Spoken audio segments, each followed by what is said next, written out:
Good morning everyone. आमी आमार आजकेर यूट्यूब चैनेले एक नतून रेसिपि निये चले एसेछि। माने आमी आमार रेगुलार खावा दावारेरই একটা रेसिपि आपनादेर संगे शेयर करब।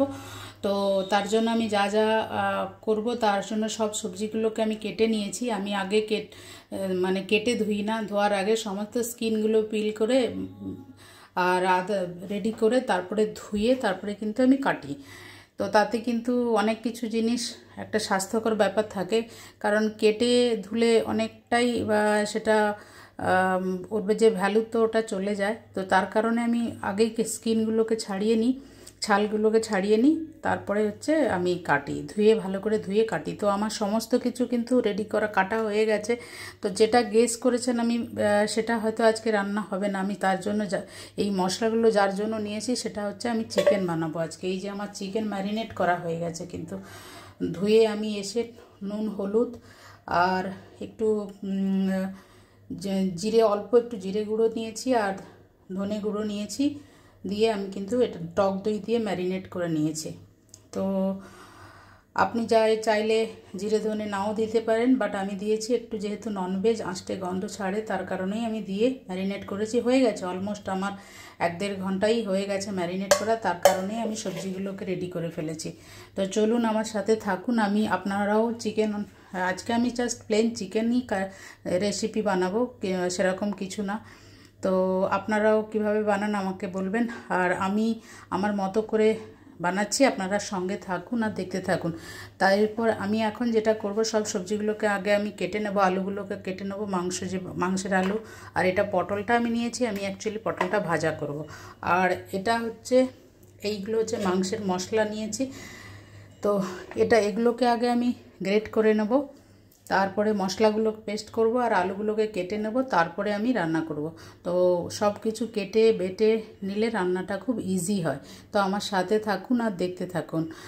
আর সবাইকে আমার অনেক অনেক ওয়েলকাম আমার চ্যানেলে দেখার জন্য। আর আমার চ্যানেল যদি আপনাদের ভালো লাগে অবশ্যই একটা like, comment, share and subscribe করতে ভুলবেন না। আর পাশে থাকুন, সাথে থাকুন। তো এবার আমার সমস্ত মশলা রেডি হয়ে গেছে। দেখুন আমি আদা রসুন পুরো পেস্ট করে নিয়েছি, অল্প একটু টমেটো গ্রেট করে দিয়েছি, আর এদিকে পেঁয়াজ কুচিয়ে নিয়েছি, আমি বাটিনি, আর ভীষণ ছোট ছোট করে করেছি, ও মানে মশলা কষলে ওটা গলে যাবে। আর টমেটো নিয়ে নিয়েছি। এদিকে আলুগুলোকে দেখুন আমি নুন হলুদ দিয়ে ম্যারিনেট করে নিয়েছি, আর এটা তো আমার পটল ভাজার জন্য এটাও তাই ম্যারিনেট করে নিয়েছি। তো এবার আমি সবার প্রথম কি করব, আলুগুলোকে আমি ভেজে নেব। তো চলুন আমার সাথে থাকুন, দেখতে থাকুন। আমি গ্যাসটা অন করে দিলাম।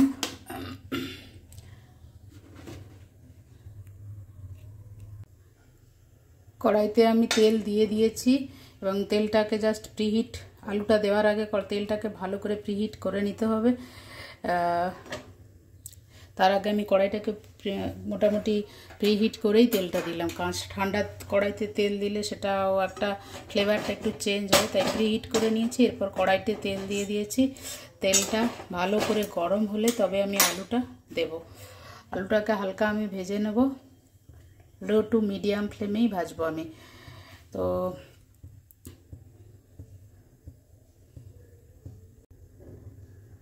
আলুগুলোকে আমি একে একে করে সবকটা আলু দিয়ে দিচ্ছি, দিয়ে ভালো করে তেলের সাথে এটাকে মাখিয়ে নিলাম। এবার এটা করে লো টু মিডিয়াম ফ্লেমে কিন্তু আলুটাকে ভাজতে হবে। বেশি শুরু থেকে হিট দিয়ে দিলে আলুটা কিন্তু পুড়ে যাবে, আর মাংসের আলু মিডিয়াম ফ্রাই করলে সেটা বেশি ভালো লাগে।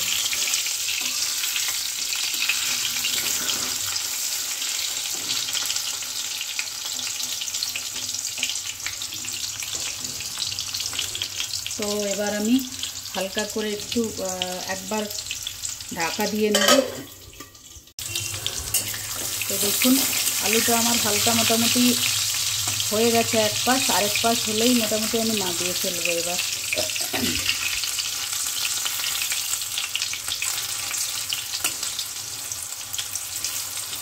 আর আমি তেলটা কিন্তু একেবারেই নিয়ে নিয়েছি, মাংসে আমার যতটা তেল লাগবে এবং আলু ভাজতে, কারণ আমি পরে কিন্তু আজ ঠান্ডা তেল দেব না।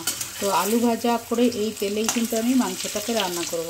তো আমার আলুগুলো দেখুন অলমোস্ট হয়ে গেছে ভাজা। এইবার আমি কিন্তু এটাকে নামিয়ে নেব।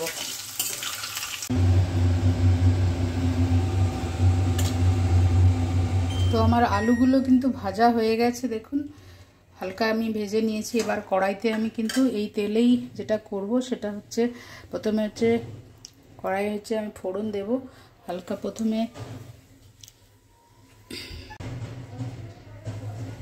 আলুগুলো কিন্তু আমার হালকা ভাজা হয়ে গেছে, আমি তুলে নিয়েছি দেখুন হালকা। তো দেখুন এবার আমার কিন্তু আলুগুলো একদম ভাজা হয়ে গেছে, মোটামুটি হালকা করে আমি ভেজে নিয়েছি।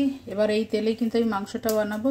আমি একটা করবো কড়াইতে, দেখুন আমি শুকনো লঙ্কা একটু ফোড়ন দিলাম, একটু এলাইচি লবঙ্গ আর দিলাম আমি দারচিনি এলাইচি লবঙ্গ দিয়ে ফোড়ন দিলাম, অল্প একটু জিরে দিলাম, 1 চিমটেই দিলাম এসব, আর সাথে দিলাম একটু তেজপাতা। এই ফোড়নটা আমি দিলাম। তো আপনারা চাইলে শুধু জিরে ফোড়ন দিয়েও করতে পারেন। এবার আমি মশলা পেঁয়াজ দেব, পেঁয়াজটাকে ভাজার জন্য কিন্তু আমি পেঁয়াজ দেব।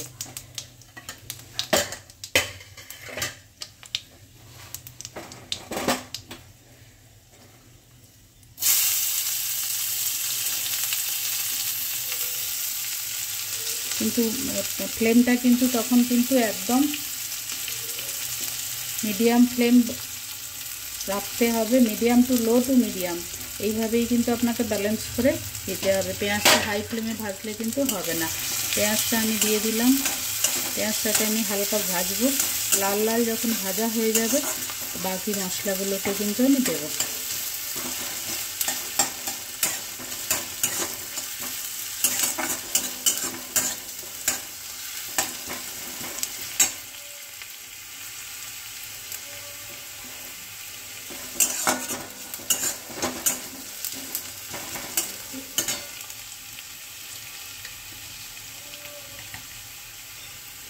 পেঁয়াজটাকে এবার দেখুন হালকা হয়ে গেছে, আমি একটু নুন দিয়ে দিলাম যাতে পেঁয়াজটা কিন্তু গলে।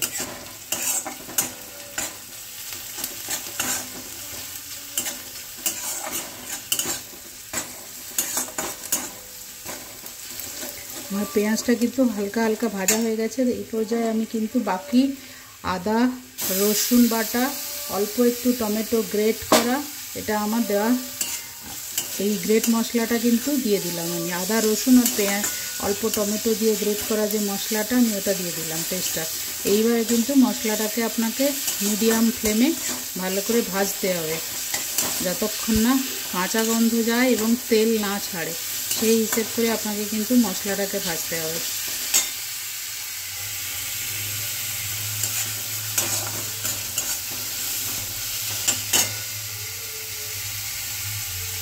এবার আমি গোটা টমেটোও দিয়ে দেবো। টমেটোটা আমি এইখানে দিলাম, তার কারণ হচ্ছে টমেটো থেকে যে জলটা বেরোবে তাতে কিন্তু মশলাটা ভাজা হবে, কারণ আমি এক্সট্রা জল এখন আমি দেব না, আর ঠান্ডা এক্সট্রা জল আমি দিতে চাইছি না।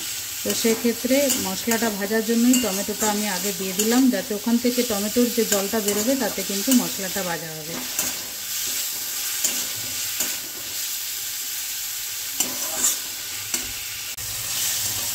তো মশলাটা দেখুন মোটামুটি অনেকটাই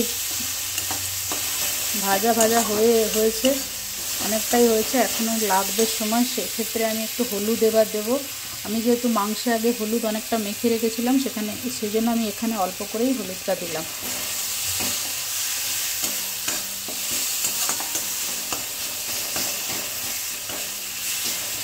এবার আমি কেটে রাখা যে লঙ্কাগুলো ছিল চিড়ে, ওটা আমি দিলাম।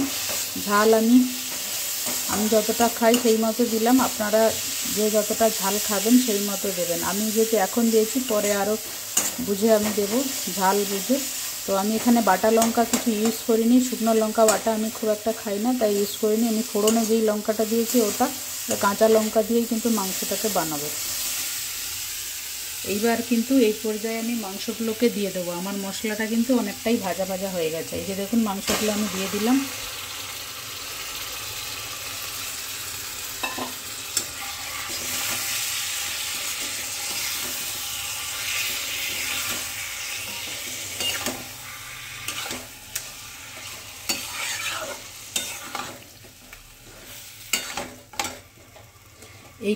এই পর্যায়ে কিন্তু ফ্লেমটাকে মিডিয়াম রাখতে হবে মাংসটাকে কষানোর জন্য।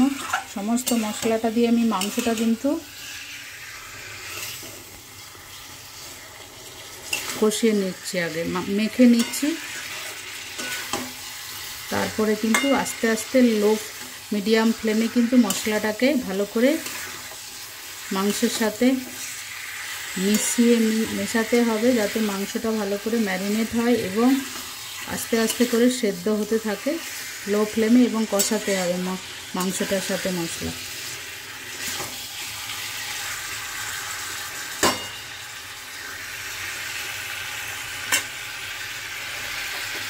যেহেতু এখানে টক দই দেওয়া রয়েছে, সেই হিসাবে জলের ক্রাইসিসটা অনেকটা কম, মানে এক্সট্রা জল যাতে আমাকে না দিতে হয় সেই ক্রাইসিসটা কিন্তু থাকবে না। তো আপনি ঢাকা দিয়ে মাঝে মাঝে নাড়তে থাকবো, 3-4 মিনিট অন্তর অন্তর ঢাকা খুলে একবার করে নাড়াতে হবে মিডিয়াম ফ্লেমে। তো তাহলে কিন্তু মাংসটা একদম সেদ্ধ হয়ে যাবে। মোটামুটি 30% মাংসটা হয়ে গেলে আমি কিন্তু আলুটা দেবো। যেহেতু আলুটা আমার ভাজা করে রাখা রয়েছে, তো সেই হিসাবে শুরু থেকে আমি কিন্তু দিলাম না, নাহলে কিন্তু আলুটা গলে যাবে। তো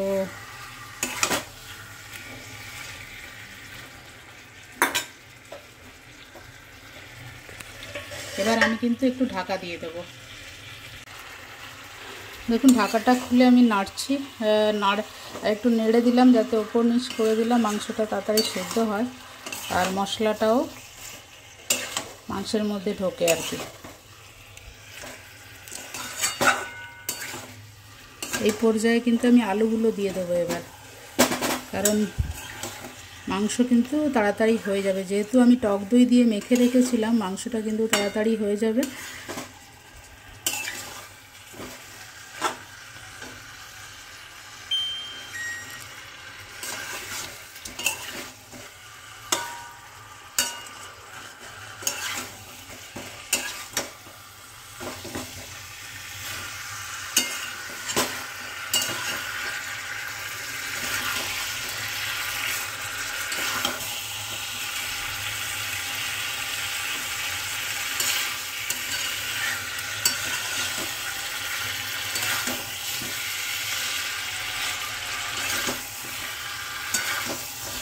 এইভাবে কিন্তু মাংসটাকে ভালো করে কষতে হবে যতক্ষণ না তেল ছাড়ে। এবার আমি একটু কষানোর পরে কিন্তু এবার আমি ঢাকা দিয়ে দেবো।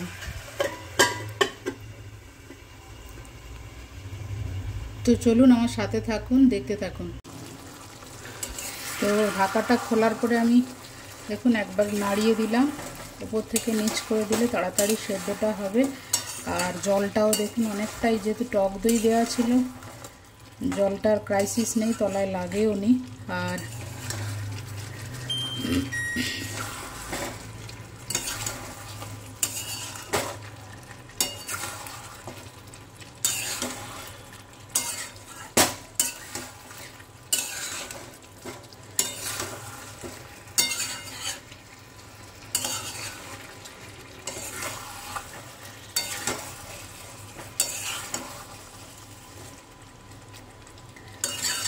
তো এবার আমি আরেকবার ঢাকা দিয়ে দেব। মোটামুটি অনেকটাই হয়ে এসছে, আলুটা খালি একটু সেদ্ধ হতে বাকি আছে। তো ওটা হোক আস্তে ধীরে, আমি আরেকবার ঢাকা দিয়ে দিলাম। একদম কিন্তু সিল করে ঢাকা দিতে হবে। তো দেখুন ঢাকা খোলার পরে মোটামুটি মাংসটা কিন্তু অনেকটাই কালার চেঞ্জ হয়ে গেছে, মানে মশলাটাও মাংসের মধ্যে বেশ ভালো রকম করে ঢুকেছে। আর আমার কষাটা কিন্তু অনেকটা হয়ে এসছে। এবার আমি একটু জল দেব, গরম জলই দেব, ঠান্ডা জল আমি দেব না, কারণ আলুগুলোকে একটু সেদ্ধ করতে হবে। আর মশলা থেকে দেখুন তেল ছেড়ে দিয়েছে। তো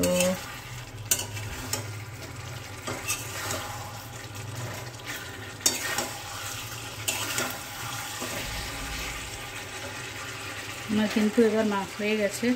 তো আমি এই যে গরম জলটা, মশলার গরম জলটাই আছে, আমি এটা দিয়ে দিলাম। ঝোলটা আপনি কতটা খাবেন তার উপরেই, তো আমি মোটামুটি এতটাই দেব।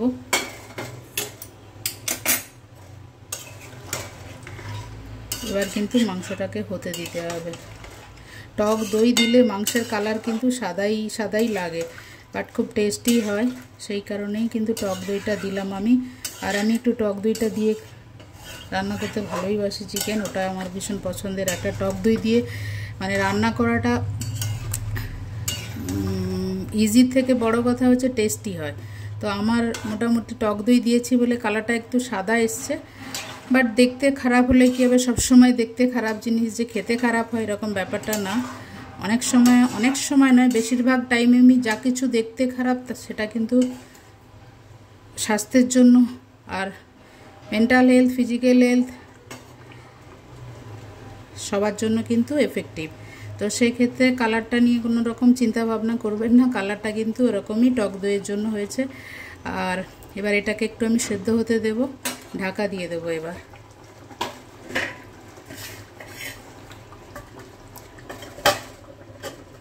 ব্যাস, ঝোলটা আপনি কতটা খাবেন সেটা সেই বুঝেই দিতে হবে, বাট ঠান্ডা জলের থেকে গরম জলটা বেশি দিলে ভালো হয় আর কি।